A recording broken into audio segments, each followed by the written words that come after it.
पत्नी रागिनी पिता रामलाल और बेटे गौरव के साथ एक किराए के घर में रहता था। वो पेशे से एक मिस्त्री था और जैसे तैसे अपनी जीविका चला रहा था। पापा, मेरी फीस जमा होनी है। हाँ हाँ, ये लो बेटा। पापा, ये कम है। आप भूल गए क्या? मैंने आपको बताया तो था कि इस साल फीस बढ़ गई है। अच्छा, हाँ हाँ, पर चल तू इतना ही ले जा बेटा। अभी इतना ही है। मैं तेरी मैडम से बाद में बात कर लूंगा। अच्छा, ज्यादा परेशान ना हो, आ जाओ खाना खाओ। अरे नहीं नहीं, परेशान नहीं हो रहा हूँ। बस ये सोच रहा हूँ कि खर्चे बहुत बढ़ रहे हैं। हाँ ये तो है, मैं भी कुछ काम शुरू करूँ? नहीं नहीं, उसकी जरूरत नहीं है, मैं संभाल लूंगा। तभी अचानक उसके पिता बुरी तरह खांसने लगे। अरे अरे, क्या हुआ पिताजी, क्या हुआ?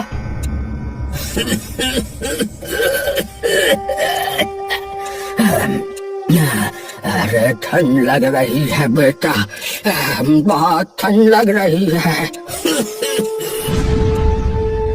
रागिनी, एक और रजाई लेकर आओ, जाओ जल्दी से।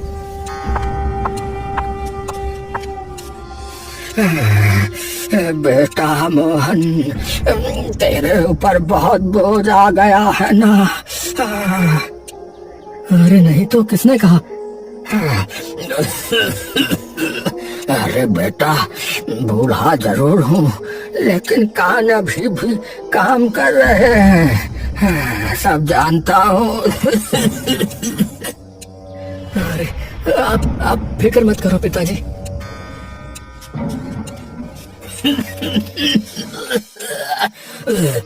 वो तो भला हो हमारे मकान मालिक प्रकाश लाल का।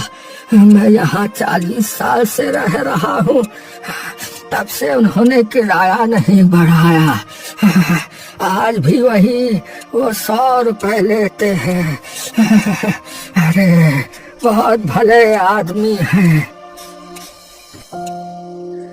हाँ, ये तो सही बात है, लेकिन अब आप ज्यादा मत बोलो, आराम करो, क्योंकि आपको बहुत खांसी भी आ रही है।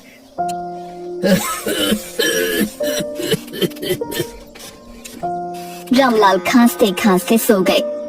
इस बीच एक दिन सर्दी अपने चरम पर पहुंच गई। हवा ऐसे चल रही थी जैसे किसी ने बर्फ का तूफान खोल दिया हो। उस शाम मोहन बाहर काम से लौटा तो उसके हाथ पैर सुन्न थे। अरे राम राम राम राम, आज तो बहुत ज्यादा सर्दी है। पापा, मेरे हाथ पैर सुन्न हो रहे, बहुत सच में बहुत ठंड है। आप जल्दी आ जाते तो अच्छा होता। आज पिताजी की तबीयत बहुत खराब है। मोहन ने तुरंत चारपाई पर पड़े अपने पिता की तरफ नजर डाली। रामलाल बुरी तरह कांप रहे थे। उनकी खांसी अब और बढ़ चुकी थी। अरे पिताजी, क्या हो गया आपको पिताजी?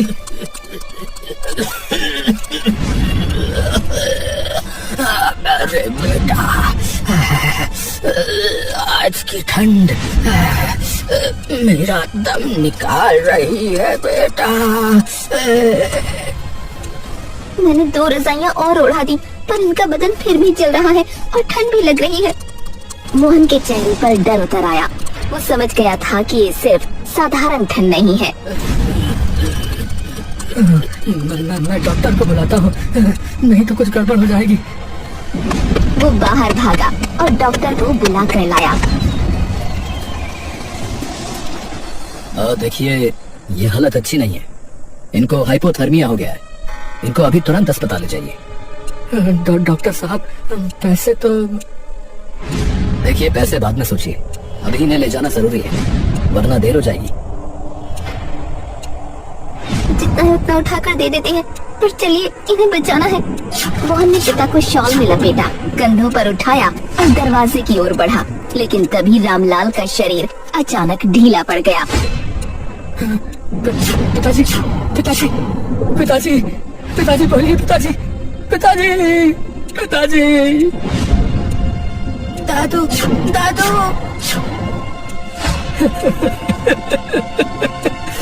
पिताजी। भगवान, ये क्या हो गया? रामलाल दुनिया छोड़कर जा चुके थे। मोहल्ले वाले इकट्ठा हो गए। डॉक्टर ने दोनों हाथ जोड़ दिए। अब देखिए, मुझे अफसोस है, ये अब नहीं रहे।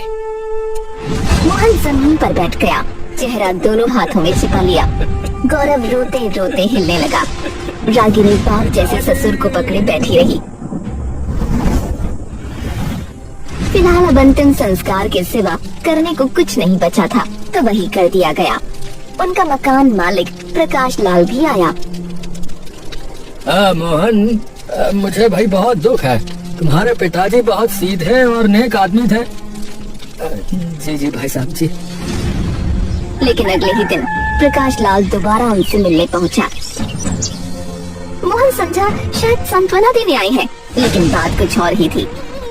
अरे आइए आइए भाई साहब, बैठिए। नहीं नहीं, मैं बैठने नहीं आया, एक जरूरी बात के लिए आया हूँ। कैसी बात? देखो मोहन, मैं आपके पिताजी की वजह से किराया नहीं बढ़ा रहा था, पर अब जो है हालत और जमाना दोनों बदल गया है, समझ रहे हो? मतलब देखो भाई, मतलब ये कि अब से किराया 100 रुपए नहीं बल्कि 1000 रुपए होगा। मोहन के चेहरे का रंग पल में उड़ गया। क्या 1000 रुपए? आप मजाक कर रहे हैं क्या? बिल्कुल नहीं, साफ साफ बोल रहा हूँ। अगर दे सकते हो तो रहो, नहीं दे सकते हो तो फिर घर खाली कर दो भाई साहब। अरे दादाजी की मौत के अगले दिन भी कोई ऐसे बोलता है क्या? प्रकाश भाई, हम कब से यहाँ रह रहे हैं। आप जानते हैं कि मैं वक्त पे किराया दे देता हूँ। मेरे पिताजी की चिता की रात भी अभी ठंडी नहीं हुई है। देखिए, मुझे भावनाओं से फर्क नहीं पड़ता है मोहन भाई। जमाना बदल गया है, मेरा भी खर्चा है। बताओ, रहोगे या जाओगे? अरे 1 महीने की मोहलत और दे दो भाई साहब, मैं कुछ कर लूंगा। अरे 1 दिन की भी नहीं दूंगा भाई साहब, शाम तक घर खाली कर दो, बता रहा हूँ। वो मुड़कर चला गया। रागिनी और मोहन हैरान खड़े रह गए। अरे चलने की तैयारी करो। पर अरे मैंने कहा ना, चलने की तैयारी करो। थोड़ी देर में मोहन ने पुराना बक्सा, कुछ कपड़े, 1-2 रजाइयाँ इकट्ठी की और घर से बाहर निकल आए। ठंडी हवा उनके चेहरे पर कोड़े की तरह पड़ रही थी। हे भगवान, हम जाए कहाँ? कोई कमरा देखते हैं, हिम्मत रखो।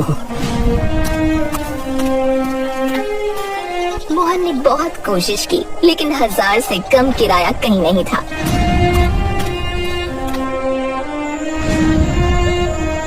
मोहन निराश होकर फुटपाथ के किनारे बैठ गया और तीनों ने एक रजाई में खुद को ढक लिया। वो रात बहुत ठंडी थी, हवा बदन काट रही थी। रजाई में घुसकर भी पूरा परिवार कांप रहा था। कहीं हम लोग ठंड से मर ना जाए। जैसे तैसे रात कटी और सुबह सुबह की धूप जैसे किसी ने जीवन दान दे दिया हो। पापा, हम ऐसे नहीं रह सकते, कुछ कीजिए ना पापा। हाँ मोहन, कम से कम एक झोपड़ी ही बना लो।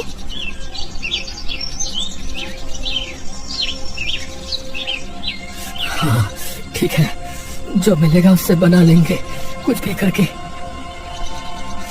मैं भी आपकी मदद करूंगा पापा। मोहन और गौरव कबाड़ी वाले के पास गए। किसी से बोरी मिली, किसी से फटी टाट, किसी ने पुराने भूसे की बोरी दे दी। फिर दोनों मैदान की तरफ आए, जहाँ टूटी लकड़ियाँ पड़ी थीं। दोनों लकड़ी गाड़ते, टाट बांधते, भूसा ठूसते गए। पापा जल्दी करिए, ये भाग रही है। अरे मैं तो बस रहा हूँ, तू पकड़ के रख। ये बोरी इधर लगा दो, हवा कम लगेगी। बस थोड़ी और मेहनत, फिर हमारा घर तैयार हो जाएगा बेटा। भूसे की खुशबू, टाट की खड़खड़ाहट और तीनों लोगों की सांसें। मैदान में बस यही आवाजें थीं। आखिरकार शाम तक एक छोटी झोपड़ी खड़ी हो गई। देख बेटा, घर बड़ा हो या छोटा, उसमें प्यार हो तो ठंड भी हार जाती है। पापा, ये झोपड़ी ना हमारे लिए ना महल है। हाँ, क्योंकि इसे हमारे हाथों ने बनाया है। भूसे की झोपड़ी खड़ी तो हो गई थी, लेकिन अंदर की सर्दी किसी जंगली जानवर जैसी थी, घुसती, काटती और बेचैन करती। रात ढल रही थी और आसमान पर बादल ऐसे घूम रहे थे जैसे ठंड को और गहरा करने की साजिश कर रहे हो। मोहन, रागिनी और गौरव ने अंदर की टाट की दीवारें ठीक की, भूसा दबाया और रजाई में सिमट कर बैठ गए। पापा, ये हवा तो झोपड़ी के अंदर भी आ रही है। मैं देखता हूँ बेटा, तू रजाई कसकर ओढ़ ले बेटा। हे भगवान, ये रात कैसे कटेगी? भूसा भी ठंडा हो गया है। हवा की आवाज झोपड़ी के ऊपर ऐसे पड़ रही थी जैसे कोई भारी चीज धकेल रहा हो। बाहर से सरसराहट, टाट की खड़खड़ाहट और भूसे की आवाज सब मिलकर डर पैदा कर रही थी। और अचानक एक तेज झटका आया जिससे झोपड़ी की आधी छत धड़ाम से अंदर गिर पड़ी। भूसा चारों तरफ उड़ गया। रागिनी चीख उठी, सर पर गिर जाता तो क्या होता?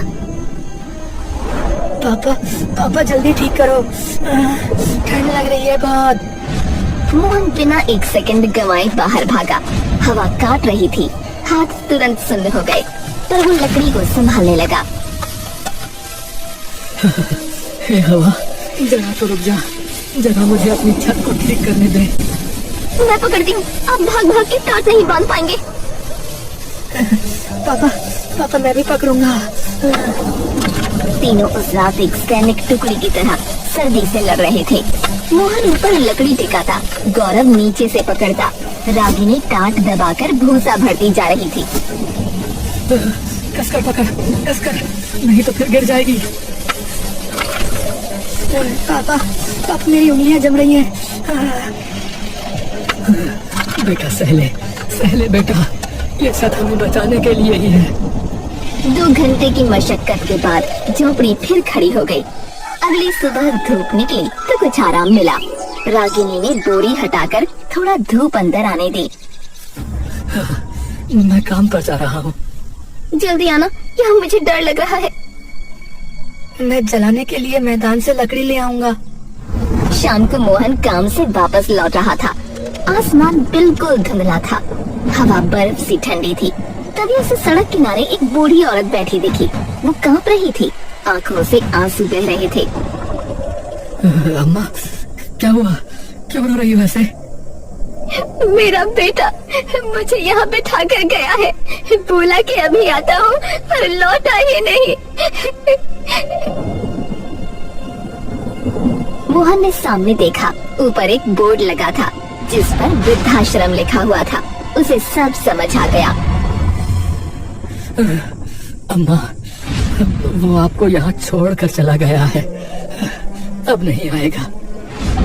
नहीं, ऐसा नहीं हो सकता। मेरा बेटा मुझे नहीं छोड़ सकता। वो तो कह रहा था चल माँ घुमा लाता हूँ। अम्मा, रात होने वाली है और देखो ना, ठंड बहुत है। मैं यहाँ से नहीं जाऊंगी, मेरा बेटा आएगा, जरूर आएगा। अरे लेकिन मेरा बेटा मुझे वृद्धाश्रम में कैसे छोड़ सकता है? नहीं, वो आएगा। अम्मा जिद पर अड़ी थी, हाथ पैर कांप रहे थे, आंखों से आंसू बह रहे थे, चेहरा ठंड से नीला पड़ रहा था। मोहन के मन में अपने पिता की ठंड से हुई मौत का दर्द जाग गया। अम्मा सुनिए, आप मेरी माँ जैसी हो। अगर आप यहीं बैठी रही तो ठंड आपको, आप एक काम कीजिए, आप मेरे साथ चलिए। बेटे, तुम सच में ले जाओगे मुझे? हाँ, चलिए, रात और ठंडी हो जाएगी। रात तक मोहन अम्मा को लेकर झोपड़ी में पहुंचा और सब बताया। अरे राम राम, इतनी ठंड में कैसे छोड़ दिया किसी ने इन्हें? दादी जी, आप यहाँ बैठिए। रात तेज हो चुकी थी, तापमान गिर रहा था। झोपड़ी के अंदर भाप की तरह ठंडी सांसें दिख रही थीं। अम्मा की हालत बिगड़ने लगी। बेटा, बहुत ठंड लग रही है। ओ भगवान, मोहन कुछ कीजिए ना, इनकी तबीयत बिगड़ रही है। मोहन भागकर डॉक्टर को लाया। देखिए, ये जगह इनके लिए ठीक नहीं है। इतनी ठंड बूढ़े शरीर को और नुकसान करती है। तो अब क्या करूं डॉक्टर साहब? देखिए, इन्हें जो गर्मी चाहिए थी वो अब अस्पताल में ही मिलेगी। और देखिए, इन्हें जो गर्मी चाहिए वो अब अस्पताल में ही मिलेगी। अम्मा धीरे धीरे सुस्त पड़ने लगी। उधर सुबह वृद्धाश्रम में एक लड़का पहुंचा। कल रात यहाँ एक बूढ़ी औरत आई थी क्या? नहीं बेटा, हमने तो किसी को नहीं देखा। अरे ऐसे कैसे हो सकता है? सीसीटीवी दिखाओ। उन्होंने बाहर का सीसीटीवी चलवाया।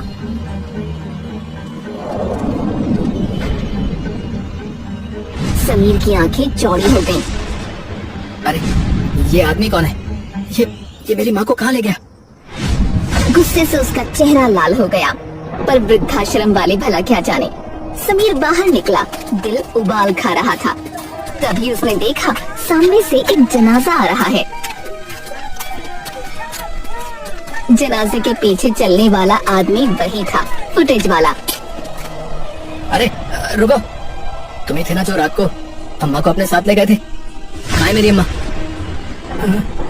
तुम्हारी अम्मा? हाँ, सीसीटीवी में देखा है मैंने। बोलो कहाँ है वो? कहाँ ले गए थे उन्हें? मोहन की आंखें भर आईं। बेटा, वो वही है। कहाँ? इस अंतिम यात्रा में ये उन्हीं का अंतिम संस्कार हो रहा है बेटा। समीर की सांसें अटक गईं। क्या? कल रात की ठंड वो सह नहीं पाई बेटा। मैंने बहुत कहा कि वृद्धाश्रम में चले, लेकिन वो मानी नहीं। कहा कि बेटा आएगा। फिर मैं इन्हें अपनी झोपड़ी में ले गया, पर ठंड और तेज थी। मैं बचा नहीं पाया। समीर वहीं घुटनों के बल गिर गया, चेहरा दोनों हाथों में छुपा लिया। आंसू गिरते जा रहे थे। हे भगवान, ये क्या हो गया? ये क्या हो गया? मैं आ रहा था, मैं सच में आ रहा था।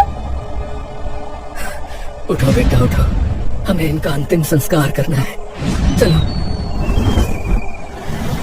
अम्मा की चिता की आग अब धीमी होकर राख में बदल रही थी।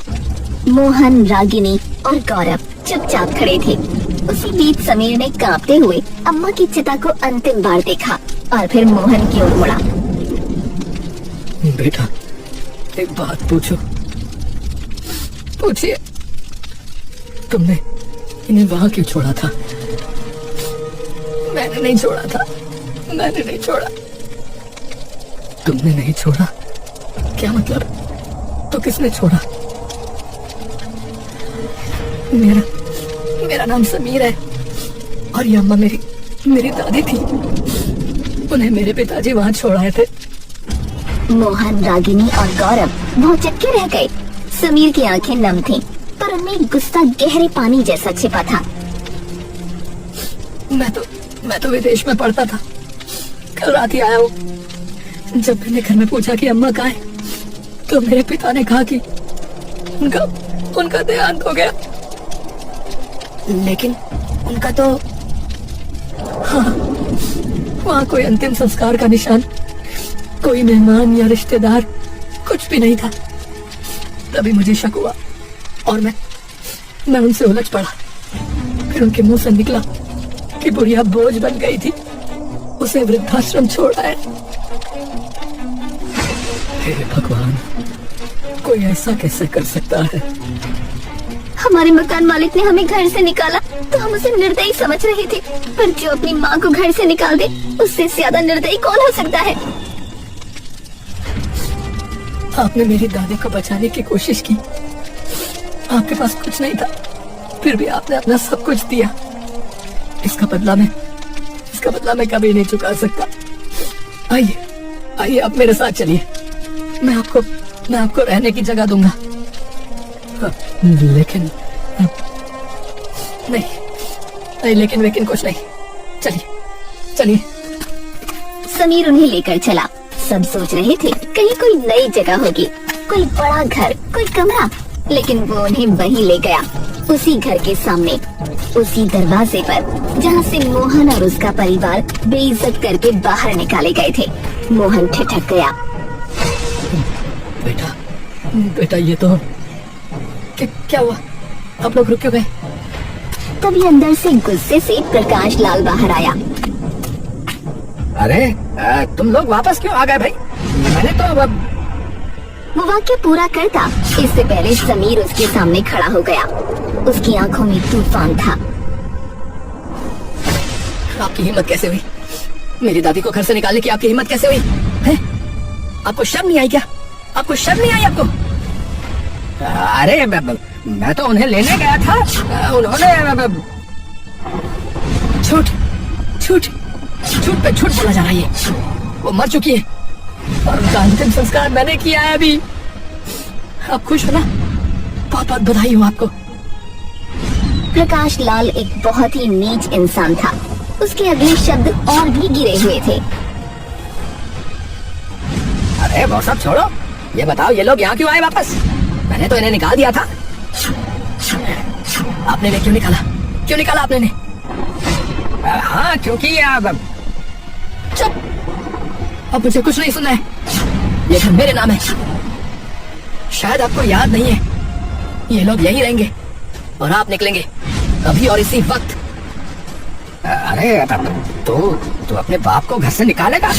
बाप को घर से निकालेगा? जब आप अपनी माँ को घर से निकाल सकते हैं तो मैं भी अपने बाप को घर से निकाल सकता हूँ, समझे? मोहन ने आगे बढ़कर समीर को पकड़ लिया। अब बेटा गुस्सा मत करो। जाने दो जो हुआ सो हुआ, जाने दो बेटा। अब इन्हें निकालने की जरूरत नहीं है। मोहन अंकल, मैं आपकी इंसानियत समझ रहा हूँ, पर मेरे पिता की हरकतों की कोई माफी नहीं है। जिसने अपनी माँ को ठंड में मरने के लिए छोड़ दिया हो, ठंड में मरने के लिए, वो किसी घर के लायक नहीं है। किसी घर के लायक नहीं है वो। प्रकाश लाल रोने लगा, हाथ जोड़ने लगा। अरे बेटा गलती हो गई बेटा, दोबारा नहीं होगी। दोबारा के लिए मेरी दादी जिंदा है। अब मेरी दादी जिंदा है दोनों। उनको तो ये ठंड खा गई और आपके कर्मों ने मेरे दिल को इस ठंड से भी ज्यादा ठंडा कर दिया है। अब इसमें आपके लिए कोई भावना नहीं है, कोई भावना नहीं है। प्रकाश लाल गिड़गिड़ाता रहा, पर उसको घर से बाहर निकाल दिया गया। मोहन अंकल आइए, ये घर अब से आपका है। मेरी दादी ने अपनी पूरी उम्र इसी घर में बिताई थी और उनकी आखिरी यादों को मैं इंसानियत के साथ जोड़ना चाहता हूँ। आपने उन्हें मन से अपनाया, अब ये घर आपको मन से अपनाएगा। बेटा, भगवान तुम्हें खुश रखे। तुमने हमें सिर्फ छत नहीं दी, इज्जत भी लौटा दी बेटा, इज्जत भी लौटा दी। और इस तरह उनके जीवन में वापस से सब ठीक हो गया।